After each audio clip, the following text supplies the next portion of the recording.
जय श्री कृष्ण दोस्तों, स्वागत है आपका हमारे चैनल द स्टोरी बुक ज्ञान में। आज हम बात करेंगे भागवत गीता के उपदेश 6 के बारे में, जिसे भगवान श्री कृष्ण ने ध्यान योग, आत्म संयम और मन की शक्ति के रूप में समझाया है।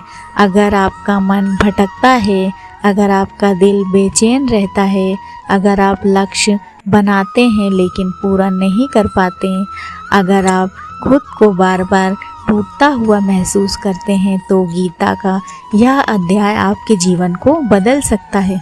यह सिर्फ योग का अध्याय नहीं है, यह मन को जीतने का अध्याय है, यह स्वयं को पहचानने का अध्याय है, यह टूटे हुए इंसान को खड़ा करने का अध्याय है। इसलिए इस वीडियो को अंत तक ध्यान से सुनिएगा जरूर, क्योंकि आज आप वही सीखेंगे जिसने अर्जुन जैसे योद्धा को उठाकर खड़ा कर दिया था। जब अर्जुन युद्ध भूमि में खड़े थे, उनके मन में तनाव था, उदासी थी, डर था और सबसे बड़ी बात, उनका मन नियंत्रण में नहीं था। ठीक वैसी ही स्थिति हम सभी के साथ कभी ना कभी होती है। हम पढ़ना चाहते हैं लेकिन मन भटकता है। हम अच्छा सोचते हैं लेकिन नकारात्मक विचार घेर लेते हैं। हम लक्ष्य बनाते हैं लेकिन अनुशासन नहीं टिकता। हम ध्यान लगाना चाहते हैं लेकिन दिमाग भागता रहता है। तभी भगवान श्री कृष्ण कहते हैं, मन ही मित्र है और मन ही शत्रु। अगर मन नियंत्रण में है, सब संभव है। अगर मन नियंत्रण में नहीं है, कुछ भी संभव नहीं है। अध्याय 6 हमें यही सिखाता है कि मन को कैसे जीतें, ध्यान कैसे लगाएं और जीवन में सफलता कैसे पाएं। अध्याय 6 का पहला मुख्य संदेश ही असली योग्य है। भगवान श्री कृष्ण कहते हैं, अनुशासन बिना साधन नहीं होती, साधन बिना सफलता नहीं होती। असली योग का मतलब सिर्फ आसान नहीं है। असली योग का मतलब है अपने विचारों पर नियंत्रण करना, अपनी इच्छाओं पर नियंत्रण रखना, अपनी कमजोरियों पर विजय पाना, अपने मन को मजबूत बनाना। आज लोग कहते हैं, मेरा ध्यान नहीं लगता, मेरा फोकस टूट जाता है, मुझे अपनी आदतें बदलनी है, पर कर नहीं पाता। भागवत गीता कहती है कि तुम्हारा शरीर नहीं, तुम्हारा मन तुम्हारी असफलता की वजह है। जो व्यक्ति अपने मन को जीत लेता है, उसे कोई हरा नहीं सकता। मन मित्र भी है, मन शत्रु भी है। भगवान श्री कृष्ण का यह वाक्य जीवन बदलने वाला है। आत्मा ही अपना मित्र है और आत्मा ही अपना शत्रु। इसका मतलब यह है कि तुम्हारा सबसे बड़ा दुश्मन बाहर नहीं, वह तुम्हारे भीतर बैठा है। और तुम्हारा सबसे बड़ा समर्थक भी बाहर नहीं है, वह तुम्हारे भीतर है। यदि तुम अपने विचारों को नियंत्रित कर लो तो कोई तुम्हें रोक नहीं सकता। अगर तुम अपने विचारों के गुलाम बन गए तो कोई तुम्हें बचा भी नहीं सकता। ध्यान योग का असली अर्थ है। भगवान श्री कृष्ण स्पष्ट कहते हैं, ध्यान का मतलब सिर्फ आंख बंद कर लेना नहीं होता। ध्यान का मतलब है मन को एक लक्ष्य पर स्थिर कर देना। आप नौकरी कर रहे हो, आप पढ़ाई कर रहे हो, आप स्पोर्ट्स कर रहे हो, आप बिजनेस कर रहे हो, जहाँ मन एकाग्र है वही ध्यान है।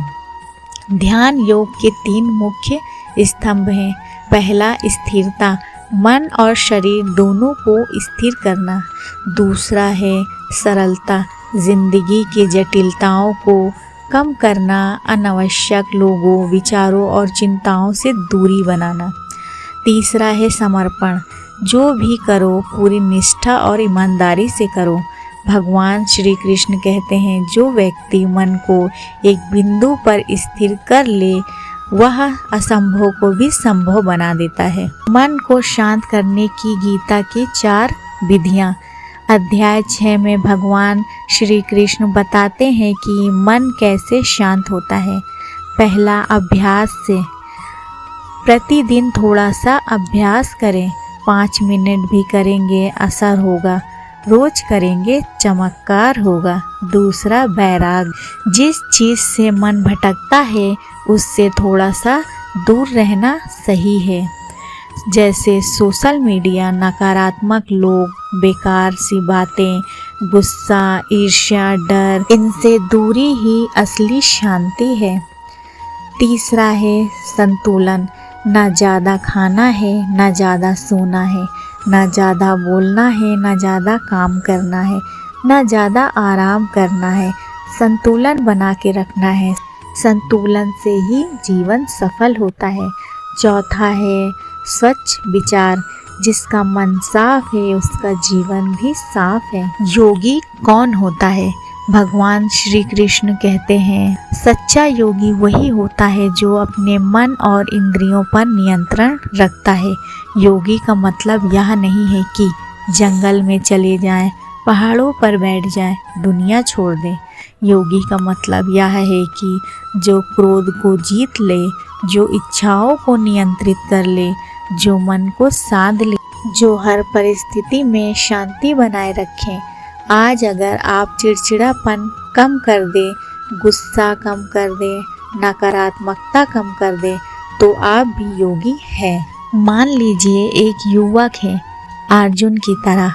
वह पढ़ना चाहता है लेकिन मन भटकता है, कभी मोबाइल फ़ोन की तरफ, कभी गेम की तरफ, कभी डर की तरफ, कभी चिंता की तरफ। एक दिन वह गीता पढ़ता है और मिलता है शब्द, मन ही मित्र है, मन ही शत्रु। इससे वह यही समझता है कि उसका दुश्मन मोबाइल नहीं, दुश्मन लोग नहीं, दुश्मन परिस्थितियाँ नहीं, दुश्मन उसका अनियंत्रित मन है।